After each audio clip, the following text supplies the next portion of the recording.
Welcome to the Way Forward Regenerative Conversations podcast number 43. A way forward in these post-U.S. election times. A conversation with the podcast team. I'm Jim Burke, the producer. In this special episode of The Way Forward, we confront the stark realities emerging from the latest U.S. elections. With America seemingly more divided than ever, we explore what truly is at stake for our democracy, our environment, and our social fabric. How do we face an uncertain future? This is not just politics. This is about the values we stand for and the world we wish to leave for our children. Tune in as we grapple with what this election reveals and the urgent questions that we now all face. In this reflective episode, John, Alain, and Jim dive into the aftermath of the recent U.S. presidential and congressional elections. They share their personal reactions and examine the underlying issues driving this pivotal moment in history. They discuss what the results mean for America's future and motives driving voters, and the urgent need to rebuild community through genuine conversations. The hosts also commit to moving forward by inviting more diverse voices to the podcast and focusing on the role of dialogue in bridging divides. We would like to thank our sponsors, Elders Action Network and Elders Climate Action, for their continued support. Your commitment to fostering a better future for our children and our planet makes conversations like these possible. Together, we stand strong in our mission to inspire generational action and create a more just and a sustainable world. Thank you for your dedication and for being part of our journey. And now for our hosts, Dr. John Izzo and Alain Gauthier. Hi, I'm Dr. John Izzo, and on behalf of my co-host, Alain Gauthier, and our producer, Jim Burke, who's going to be joining us today, I want to welcome you to this episode of the Way Forward Regenerative Conversations podcast, where we explore issues and ideas about the future of humanity and planet, especially from the perspective of the role that those over 50 can play in this particular moment in human history. Whatever age you are, we welcome you to our podcast. So Alain and Jim, this is our first podcast that we've done since the presidential and congressional election in the United States a few weeks ago now. And in a way, I think it's appropriate that we waited a few weeks to do this. Because I don't know about the two of you, but I have found these last number of weeks to be a time of a lot of deep reflection. Asking myself, what does this election say about America and its democracy and where people are at? What does it say about the great issues of our time that we talk about so often on this podcast, whether it's the environment or the deterioration of democracies around the world or the rise of autocracies, the level of violence and war that's happening in many places across the world now. And for me, it's been really a period of deep reflection, both about how we got to this moment and really what it means as we think about the future. And I know for some people, this has been a joyous few weeks. I think of my friend Gene, who is a Republican who I play tennis with in Palm Springs once a week, and we have dinners together. And I saw him the morning after the election, and he was elated. He was incredibly happy that the Republicans had won. And it was actually kind of a beautiful moment because I tell him, well, I'm not so happy this morning. And unlike some people, he said, well, I have compassion for those who feel they lost yesterday. And I thought that was a really interesting beginning to have an interesting conversation. But then I think of a younger friend of mine who's around 40, who has a beautiful person, a tender heart, who called me 48 hours after the election and said, John, I really need to talk to you today because I'm really having a problem making sense of the world right now. And this is someone who has devoted most of her adult life to sustainability and to creating a more sustainable future. And just her heart was just broken because she felt like, well, why am I doing this if this is, really where the rest of the world is at? So it's a very tender moment, a happy moment for some people, reflective moment for many of us, a deeply sad moment for others. But I think there's a lot for us to talk about today in terms of our own reactions to the election and maybe what it says about where we're at and what it says about the way forward. So I'm looking forward to this today. Thank you, John, for that introduction. That was wonderful. I wonder if the first thing we can do is sort of each individually talk about our own reflections and our experience during the last election. Let's start with you, Alain. What was your experience? What were your reflections when you found out who won? Thank you, Jim. Well, I lost some sleep in the nights following. I very seldom have insomnia, so something was working on me. I wasn't sure what, but it affected me at a deep enough level so that I lost some sleep. And I slowly, reflecting on it, say maybe this was needed to happen for this country to move forward eventually in the long run. And it didn't take away my trust in life, my faith in life, that life presents us with exactly what we need when we need it. And so I have been looking at it from that perspective, is that what are some elements that are so deeply encrusted, deeply part of the fabric of this society that needs to be brought out more vividly. And my sense is that the new administration will make enough mistakes in the next 2 years or 4 years so that it will bring out these elements even more clearly, that things that are not visible now will be. So I don't wish it, because it's going to cause a lot of pain and damage and tragedies. And at the same time, can we avoid going through there, given where we are as a country? So that was my main reflection. And Jim, how about you? What I know, I'm gonna tell tales out of school. When I called you this morning, I said, "How are you?" And you said, "I've been kind of depressed. Not depressed like I need to take medication." Tell us, Jim, what it's been like for you these last few weeks. Well, one of the aspects, I was a former government employee. I spent 25 years working for the government in various agencies.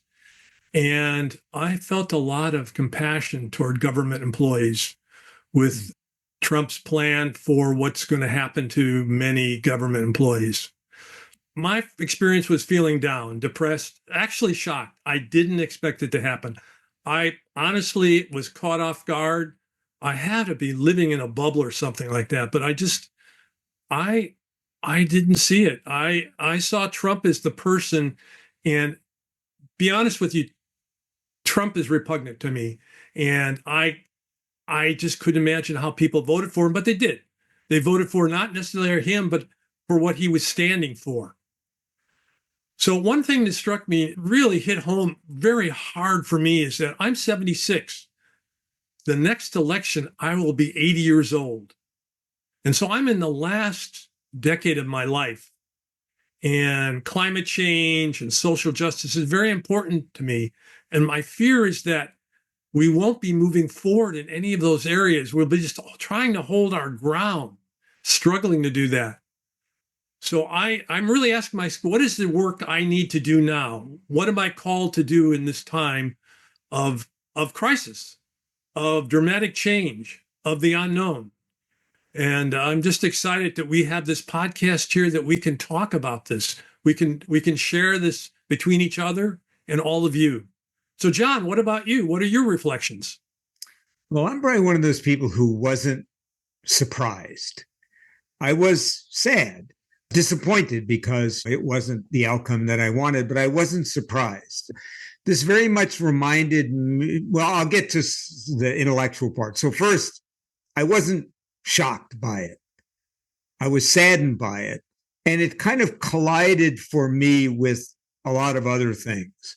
The war in Ukraine, the nuclear bomb saber rattling that's going on around the world, the new Cold War that includes China and Russia, what's happening in Gaza.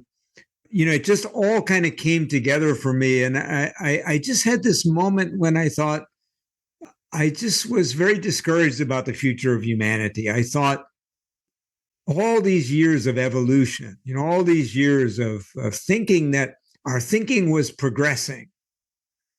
And so it wasn't just Trump's election for me. It kind of came into a confluence of rivers of all these things. And I found myself kind of just deeply sad about the state of things after all these millions of years of evolution, that we're still killing each other, that we're still threatening to annihilate the planet, that we still have this relationship with the rest of life that isn't productive, functional, or sacred. But then I got back to where I always come back to, which is, well, okay, what do we need to do about it? And let's really, reflect on what it means. So anyway, those were my emotions. Wasn't shocked, disappointed, kind of angry more generally, in a righteous anger kind of way about just the state of the world. And I guess it for me, Trump is symptom more than disease. Symptom of a lot of things going on in the world right now. And so I find myself really reflective, as I said, these last few weeks. We did a lot of thinking about where we go from here. I wonder what this election really reveals about societal values, priorities, and divides. Alain, what do you think about that?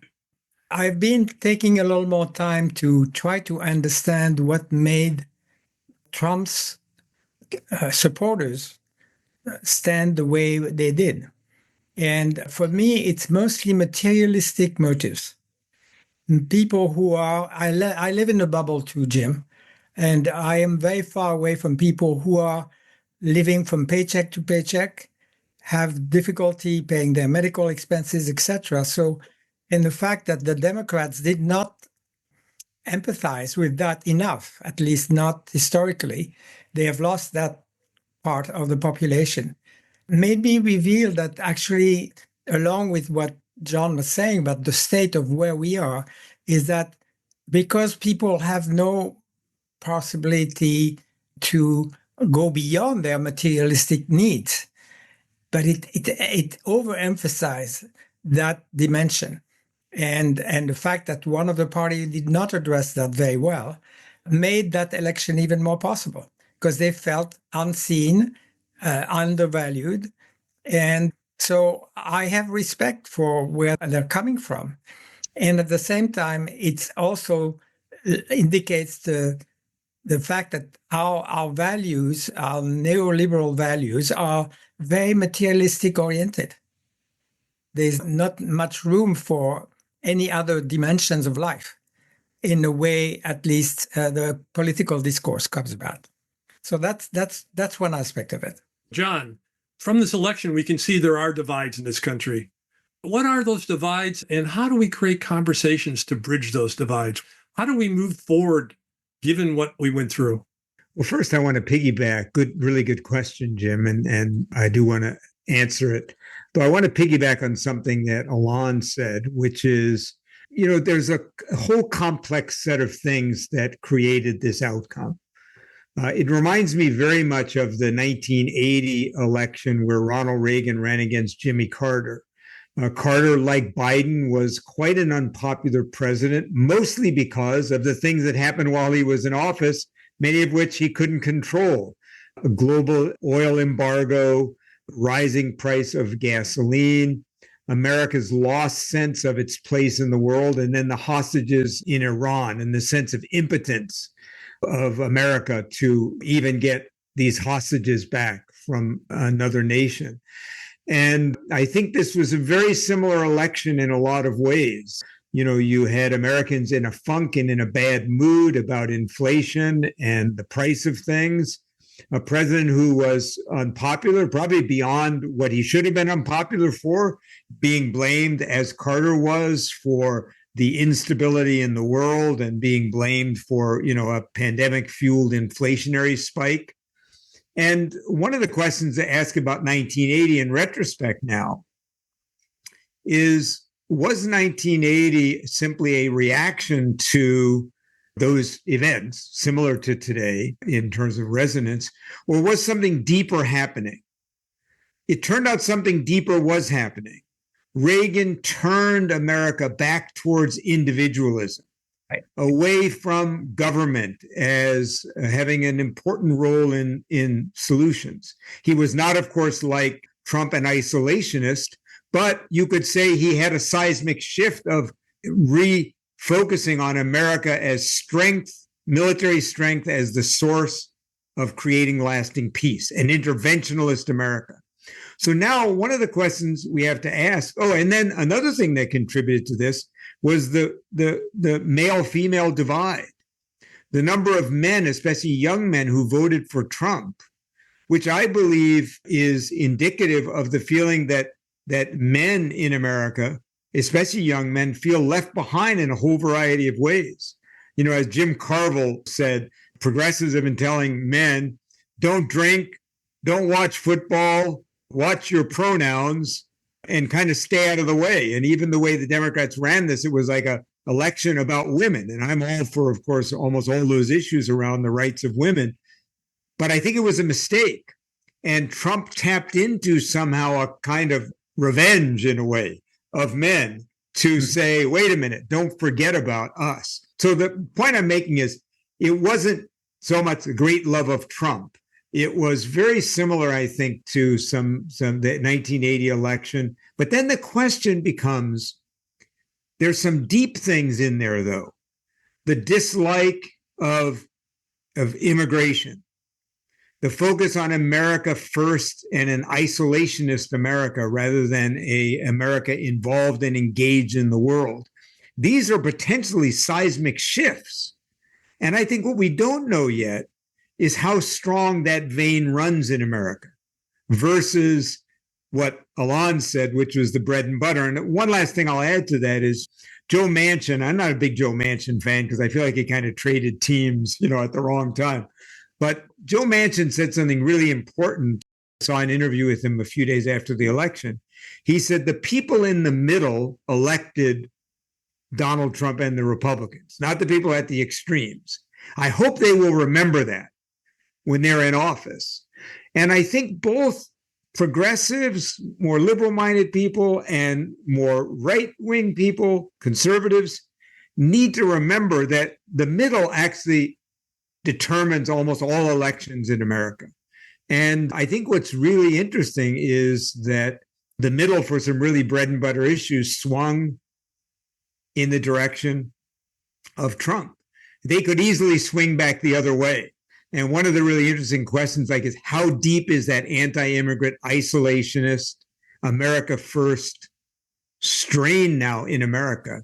Or was it really more simple than that at the end of the day? And I don't think we'll know for a while. Maybe it'll be 10 years, 15 years before we know if this is a Reagan election or really a one-off reaction. But that's an important question, I think. I really agree with you, John, on going back to Reagan and see what started then. So when I said materialistic, I should have added and individualistic. So the notion of solidarity with others has practically disappeared. In France, we say liberté, égalité, fraternité, which is liberty, equality, fraternity, and solidarity. It's really what there. And that is talking about values, Jim. I think that is really missing now. That is something that is not internalized by enough people.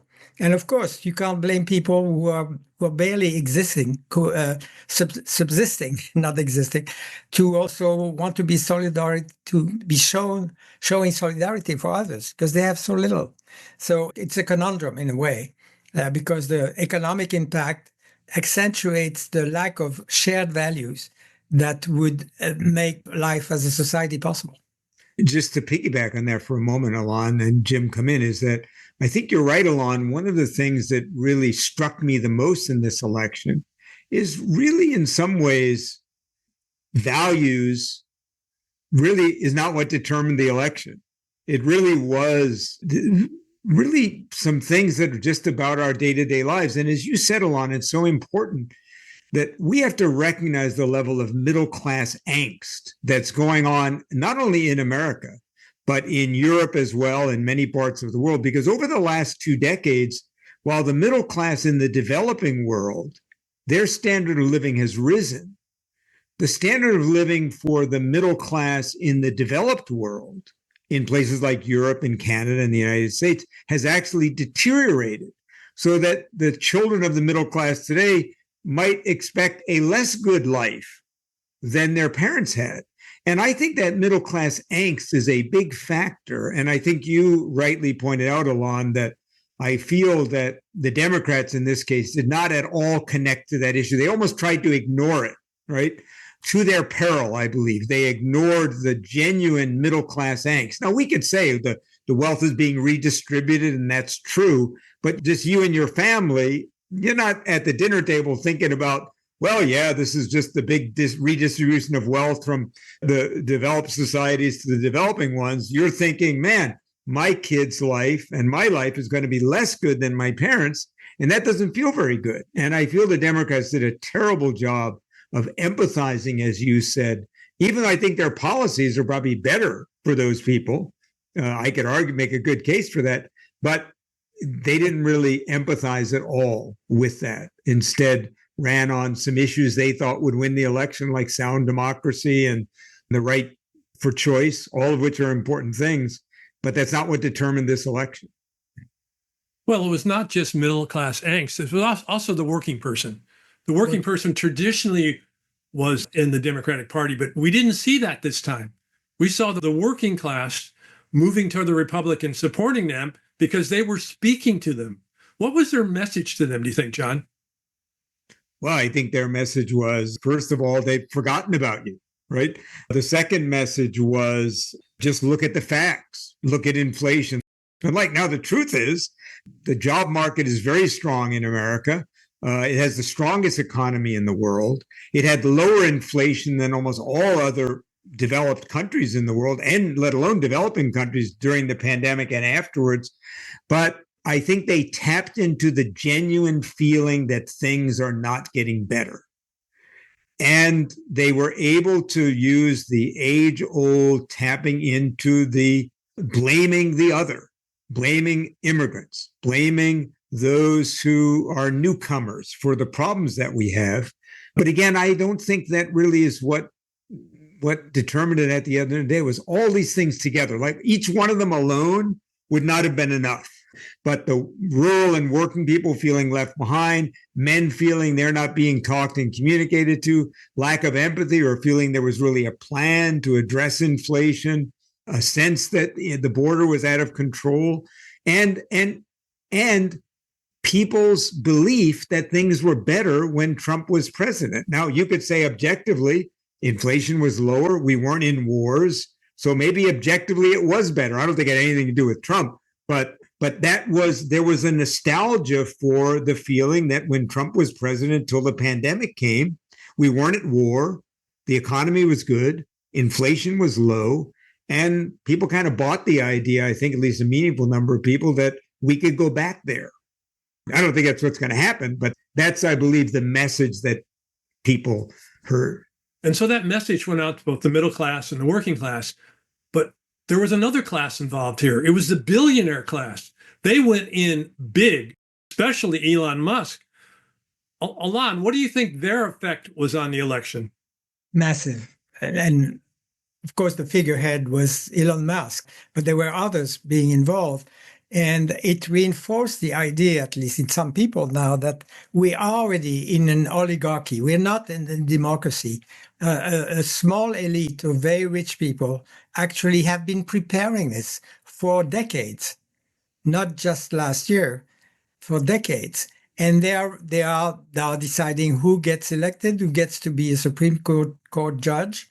So I think the influence, and for me, it was shocking to see Elon Musk play such a role and dancing around, etc. But it was actually a good representation of what is really happening. Many people have been more subtle than he has been, doing this not in the limelight, but in the shade. And it's been a strategy for many, many years. And I heard, as we heard, someone the other day just saying, actually, this is a strategy that has been conducted for many, many years, many decades. Probably Reagan was the beginning of that period. And then with the fabulous fortune that some people can make with tech in the tech industry, and very fast, it probably accentuated the role that they can play. John, you're really in touch with the business world. So how are they looking at deregulation and deconstruction of the state? How does the business world looking at what the potential that Trump's offering them? As someone who's been writing about purpose in business for a long time, my first book, Awakening Corporate Soul, was in 1993, long time ago now, 30 years, I guess. And then The Purpose Revolution, my most recent book. I'll say I am deeply disillusioned with the role that business is playing now in society. There's like a wholesale retreat happening away from a lot of social good in big businesses in America. I think a lot of the support for Trump was simply, in its purest form, selfishness. This is going to be good for us, going to be good for money and the moneyed interests. I felt that a lot of business leaders would not want to do business with someone who routinely lied or deceived or demeaned people, and yet, for selfish reasons, said, I'm all in, right? And to me, Musk, you made a good point. I'm never going to buy a Tesla because of what happened in this election. If you feel the way I do, maybe you shouldn't either. But the thing is about Musk, as you said, Alain, at least he did it in the light, right? At least he didn't do it behind the scenes. So you can judge him and decide to do business with him, or if you want. But I think it does show the naked power of money in America. And that's on all sides, right? The role that money plays in politics in America is really obscene. The amount of money that is spent on elections, it's obscene. And if all that money is being spent, people are expecting something in return. And so Jim, I'm kind of really disillusioned generally with how business is backpedaling now on some of their commitments around climate, backpedaling on some of their commitments on other things, which tells me they didn't run that deep in the first place. And yet I understand that if you're a CEO and you're going to have to deal with the new administration, you don't want to be offside, especially with Donald Trump. So I understand the pure self-interest of being on side, but it showed a real lack of conviction to me. And I was disappointed that some of the people I admire the most, like Bill Gates, were pretty silent. Now, in fairness, Bill's never been one to get involved in partisan politics. He tries to rise above that. But I think this was the time we needed those kind of people to be in the game, and they weren't. And I would add, John, that it's mostly big business. I mean, small businesses play a different role in society. Big business, multinational businesses that have spread their tentacles, if I may say, in many, many countries, and are the cause of destabilization of many countries, not just the U.S. So I think we need to make a distinction. These are the most powerful and possibly most dangerous for democracy because they don't need democracy. A good point, Alain. Agree. I wonder if it'd be good for us to maybe kind of turn our minds a little bit now, not so much to what happened, but like, where do we go from here? Where do we go from here? And one of the things for me I'd love to talk about is the role of conversation in this. I feel that we're not really having conversations with each other in America today. And even when you watch television, it's rarely a conversation. I'm shocked sometimes how little people listen to each other or actually even build on each other's points, even on television. I shouldn't say even on television, but it's a mirror of, we could blame it on television. I think the same thing happens in our everyday lives, right? When we're with someone who we don't agree with, we spend most of our time trying to convince them that we're right, instead of having a genuine conversation about how we see the world or what we want and how things might be different. And I would love that to happen in the next year, and I worry that we're immediately going to the next fight the cabinet nominees, fight the fight the next election. I'm getting emails already now about the next election. We got to raise money for the next election. And I think it's time to talk to each other. And this is the only time. Years ago, a CEO said to me that as soon as the new union contract was signed, he called up the head of the union and said, let's have lunch. And it didn't matter if they were on strike, it was a bitter or a sweet, contract negotiation. He said, because now I can actually just talk to the person when there's no election on the table. So this next year to me is the right time for us to be having conversation because there's nothing to fight about right now. Meaning a lot another election to fight. And in America, I worry we immediately just go to the next fight. Yeah. Let's get to the next fight instead of the next conversation about what we want and try and understand each other a little better. So I don't know how we do that. Maybe we ought to have more people on our podcast who disagree with us. That'd be a good start. How about that? We should make the commitment to invite some people in who don't agree with us on everything and try and have a conversation with them. Maybe we could start with that commitment. How's that? Yeah, yes. And I would say there are some initiatives like Braver Angels or Living Room Conversations that recognize that these conversations are more and more difficult because people are so caught in their feelings, their emotions, that it's hard for them to actually even acknowledge that there is some truth in what the other person is saying. But they are fairly limited in their scope. I've been active in both, and I can say I've learned some things of how to have a difficult conversation with others. But the number of elders, for instance, that it reaches at this time is fairly small. The question is, how do we establish more of a culture of conversation across dividing lines that will not be just in a few communities where it happens, but much more widespread? I'm sort of reformulating the question. Is that how do we go to scale on that?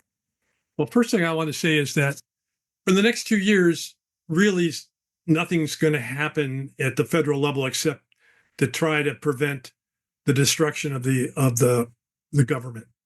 But what really, in my mind, is that we still have an opportunity at the local level. I think that's where the conversations have to start. They have to start at the local level because we do have very strong states' rights in this country. The local government, the city, the state, the county is where really the work needs to get done. And those conversations have to begin with listening. I don't think we're really good at listening because I believe people don't feel heard. Obviously, they wouldn't have reacted in this past election if they felt heard by the government or heard by their politicians. So I think we have to start with listening. And we have to start listening to the people around us. We have to not give our opinion, not tell them what they should do or idea, but hear what their needs and wants are. And it has to be a collaboration. This conversation is a collaborative conversation, an interdependent conversation. And that's going to be a challenge. John, what do you think? Yeah, I think starting with what Alain was talking about is how do you scale that? But I think the point you're making, Jim, is you can't scale it until you can do it locally.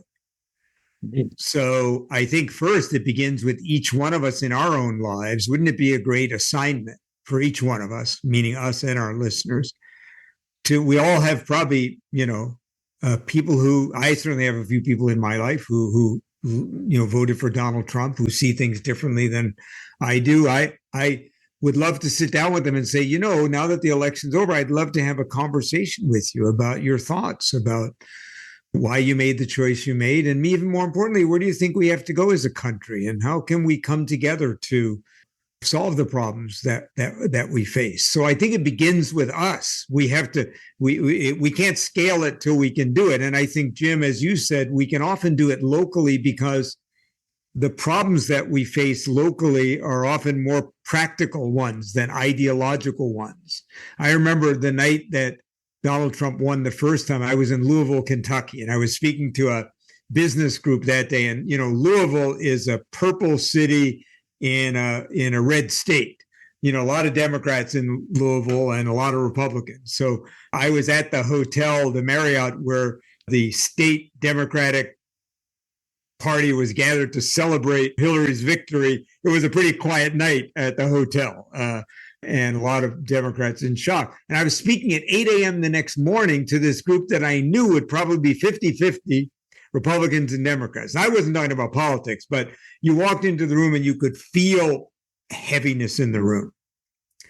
And the guy who was emceeing the event that morning, he sensed the gravity of the moment because he knew half the room was thrilled and half the room was depressed.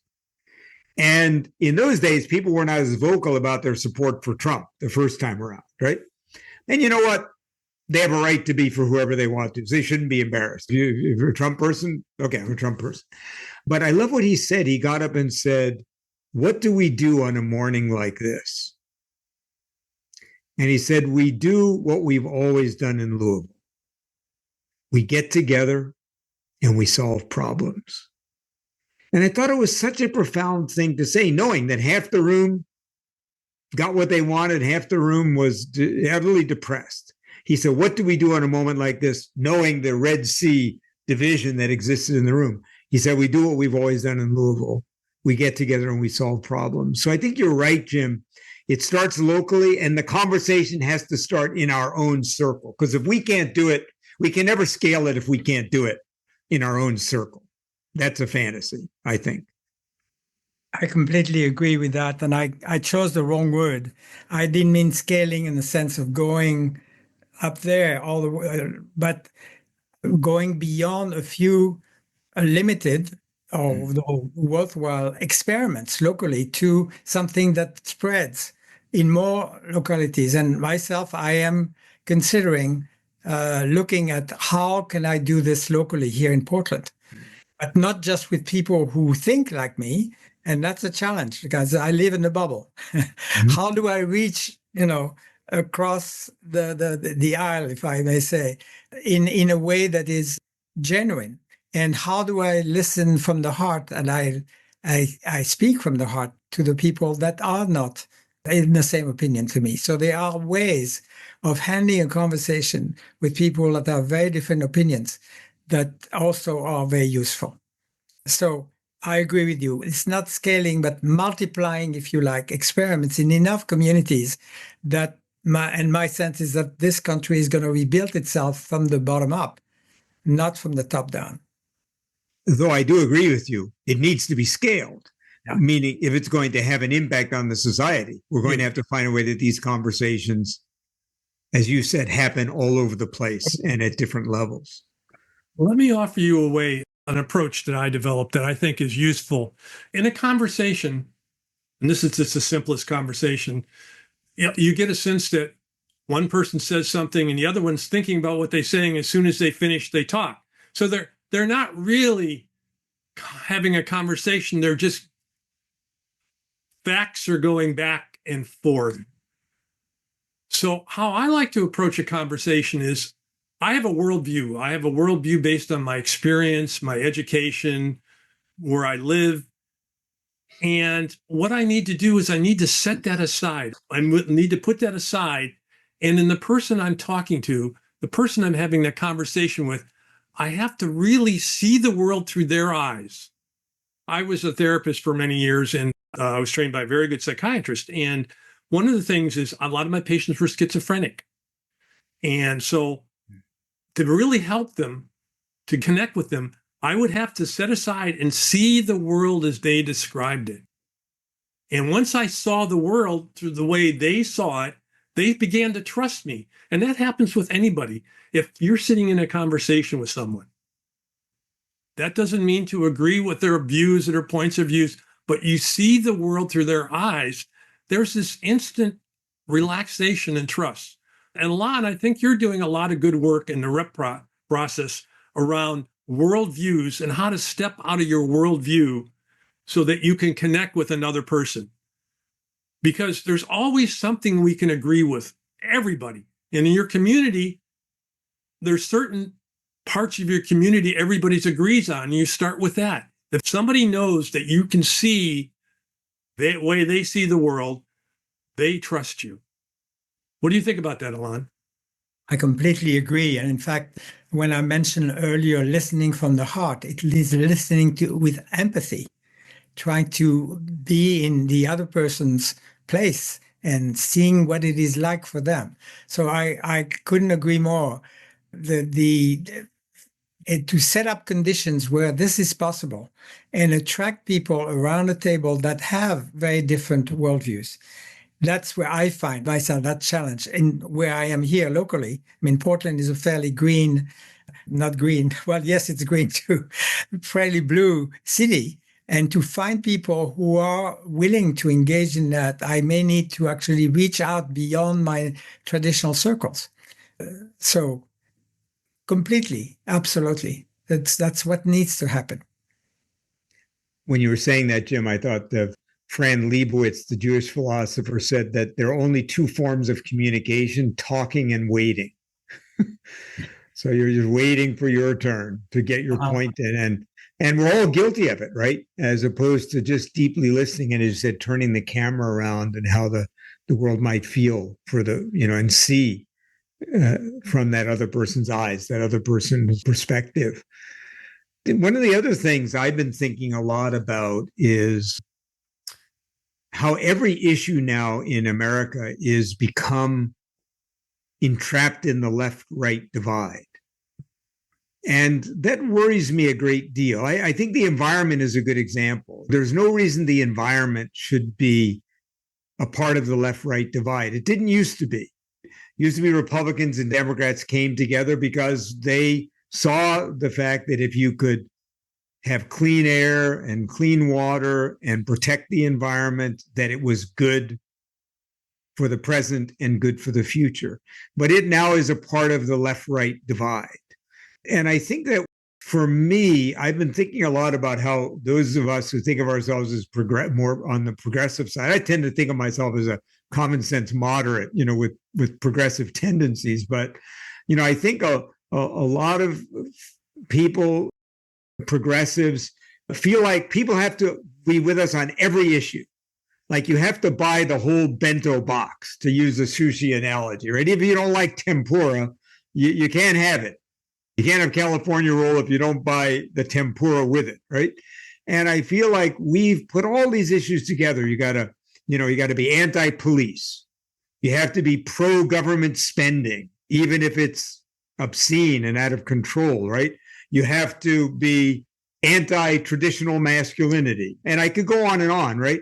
And so I think one of the lessons for progressives, especially those of us who think there's some really important issues like the environment we have to tackle, is I think it's hard to say to people, you got to buy this whole package, because a lot of people might be with us on things like climate, but maybe they're not with us on some other things, like that government is the answer to everything. So great, then let's detangle some of these things. But I don't know how we do that in such a divided society. But I think it could begin with the kind of conversations we're talking about.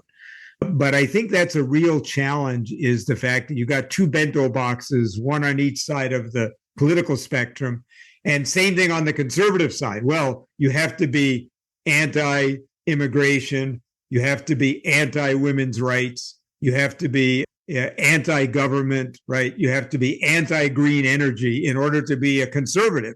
And I think both of these are ludicrous, that you have to buy the whole bento box. And so I think we ought to talk more about, even those related issues are related. I understand that. But, change doesn't usually happen in that wholesale way. So I just think it would be great if we could decouple a few of these things, even in our conversations, because maybe a lot of people might come with us on some things, even if they're not going to come with us on other things. I think that's so important, John. I think one of the things we have to begin to look at is, where do you, the audience, want us to go? We're talking about some of the possibilities, some of the directions we're moving. Conversations with people that don't necessarily agree with us, people that see the world from a different perspective, because we can learn from every conversation. So, John, what do you think? What kind of commitment should we make to our audience, or what do we need from our audience over the next year? Well, I think we'd love to hear from you more and love to hear some of your thoughts on how we go forward in a more unified way, not unified like all saluting the same song, but at least where we can get together and solve problems together. I think I'd like to make a commitment that we will have more diverse voices on the podcast. Because if we're honest, our podcast's been kind of a bubble. We've mostly had people who agree with us. So I think, we're guilty as accused, right? So I think it'd be great for us to make the commitment to bring on some guests who don't see the world the way we do on everything and have some authentic conversations with them. And I guess the other piece is, you said this to me, Jim, I think the day after the election, you said the baby boomers did this. And the truth is the baby boomers in large measure have not been voting around generational legacy issues like equity or environment, but have been voting around their selfish needs, right?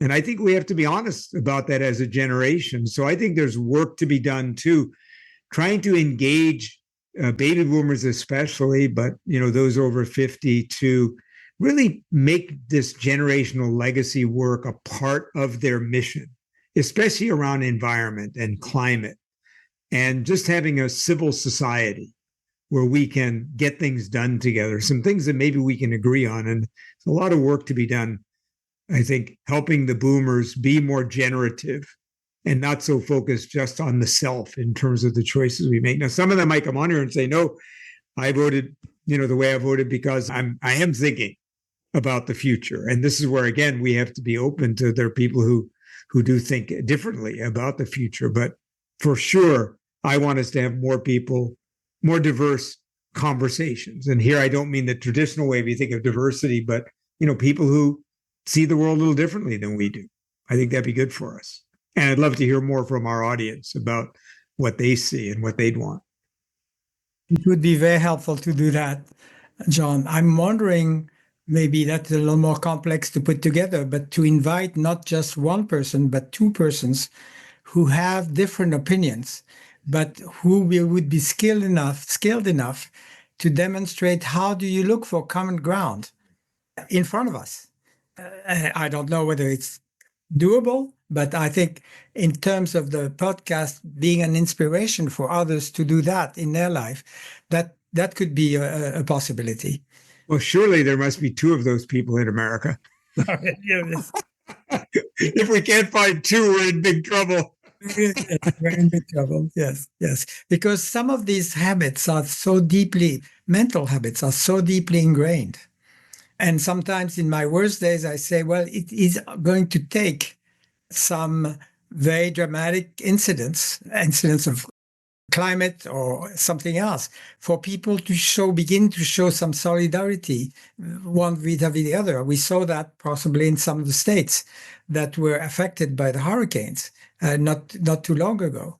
But short of that, we need to actually create situations where some of these mental habits are challenged and some new skills are built. And we can contribute, at least in our modest way, to that. One of the things, too, that I think we all, now that the election's over, we all ought to admit is that there's a lot of bankruptcy in both parties in America around ideas. One of my favorite folks that I follow on the internet is a guy named Robert Wright, who has something called the Non-Zero Podcast. And he was in like the State Department, I think, years ago. And he talks a lot about international relationships, et cetera. And he had a blog that just came out today that basically said the biggest legacy of Joe Biden will be the new Cold Wars. And so one of the things that Biden has done that I disagree with is, and Trump began it and he doubled down on it, is making China the absolute enemy.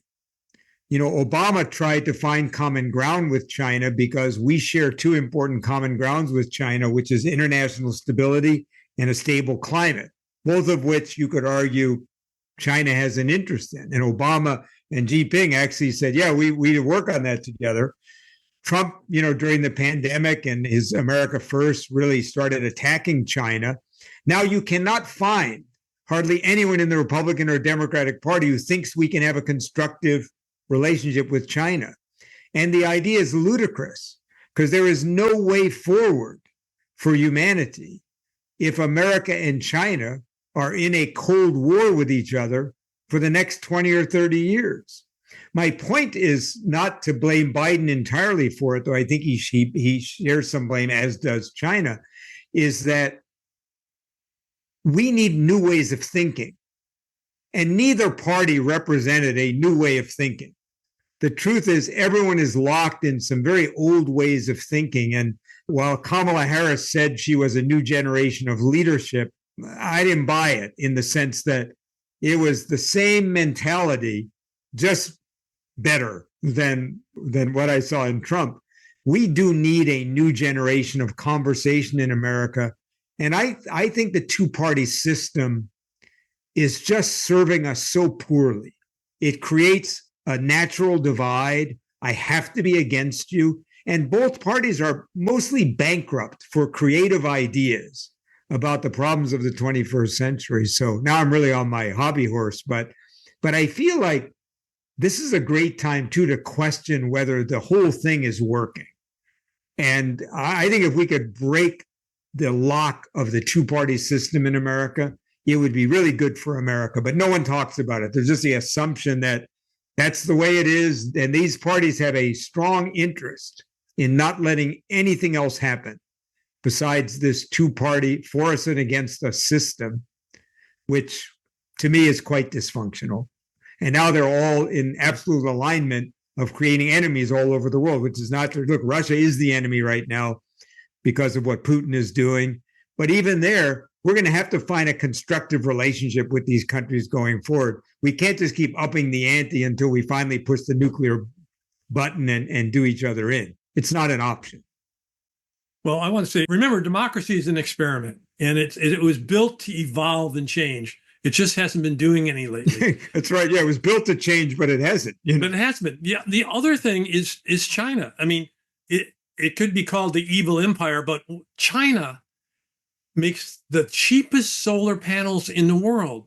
They now make the cheapest electric cars, the best solar panels, and the best electric cars. Far better than what we do and at far less cost. They're actually farther along the line in climate change than we really are. And so, I mean, there's things we can learn. Once again, we have to be in conversation and dialogue. There's things we can learn from them all. So we're down to about 5 minutes. We got to begin closing the show up. I'm going to ask a strange question. And John, you already began doing this. So it looks like we committed to be around another year, this podcast. So I think I hear that. I think I hear that from everybody. Okay. What's our commitment? This is a new year, and people love to make a New Year's resolution. John sort of made one for the podcast already, that we're going to bring more diverse and controversial guests. I'm already thinking about a Republican mayor that I may bring in who loves climate change and is really incredible and well-spoken. So I'm going to ask each one personally, what is given the political environment, given what changed and what we need to do, given conversation, what's your New Year's resolution for next year, Alain? Well, the idea of having more conversations, not just among ourselves, but between two guests, is something I would like to propose, because it would demonstrate, or at least show the possibility of doing so to people who are watching us. So that's the first, and that cannot be the only thing. And then, as you said, invite some people who are different in opinion than we are, if we can find them. Sure, we can find them. And what about personally for yourself? Well, what are you going to do different than next year? What's your commitment? It may connect to my commitment to invest much more of my time here locally. So I may have some experiences that I would like to share based on that. But it's going to take a little while for me to really restart. Because when I moved to Portland, I wanted to do that, and then I got attracted to some virtual national things.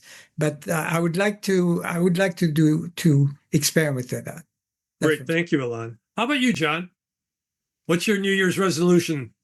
Well, one thing for sure is devoting even more next year to challenging my generation, the baby boomers, to be involved in this generational legacy work. I think there are some big problems in the world that have to be solved. And we have time on our hands, wealth, more than any other generation. We have talent, and we have an opportunity in this final chapter of our lives, or this next chapter, to really be in the game or not. And I want to be in the game, challenging and inspiring my generation to put our hands to the plow around this. And then to really try to explore more of these system hacks. You guys have heard me say this before. The system needs to be hacked because the system is going to keep producing these outcomes until the system gets hacked. And hacked, I don't mean by some malicious hacker. Hacking in the more generic sense, we need to change the system itself.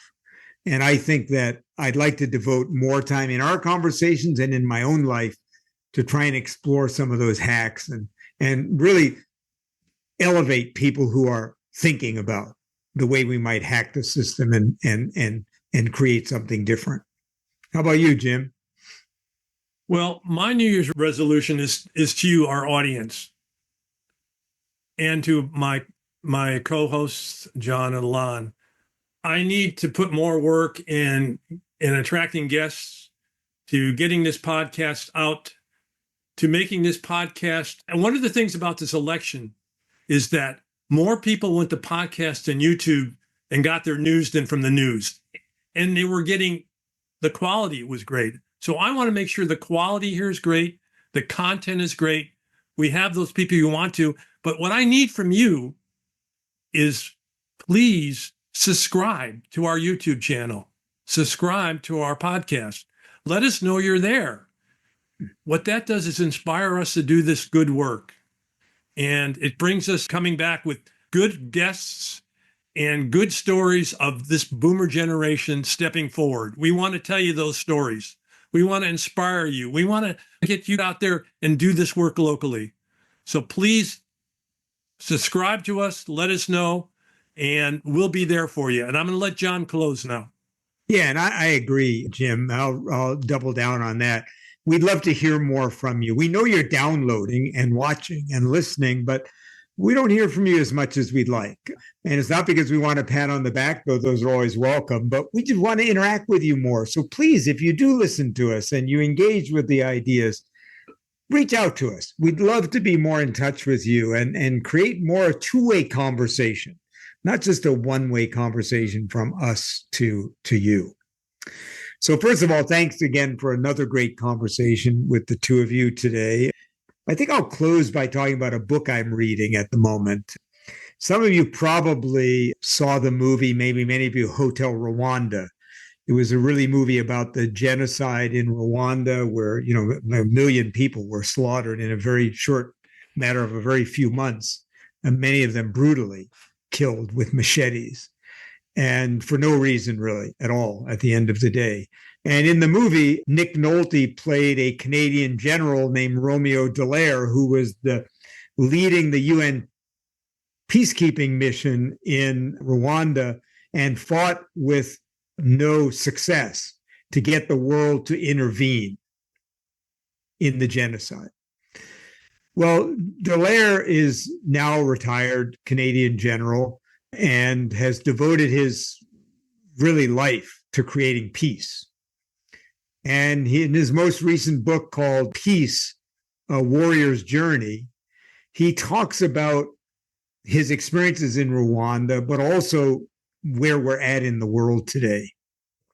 And one of the most beautiful things he says in the book is he really talks about nationalism and how nationalism served a purpose for humanity for many, many centuries, but that we need now a global sense that we're in this together. Because he said we are in it together. Whether it's nuclear war or climate change, we are in this boat together. And we're not going to be able to just fight for our country or our tribe anymore and survive. We're going to have to come together in some sense of commonality. And I was on a program with him a few years ago, and someone asked him the question, when will humans no longer go to war with each other?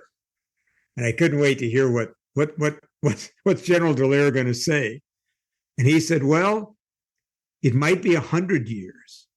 It might be 200 years, but we have to think that way. In other words, we may have to work that long before that will be true.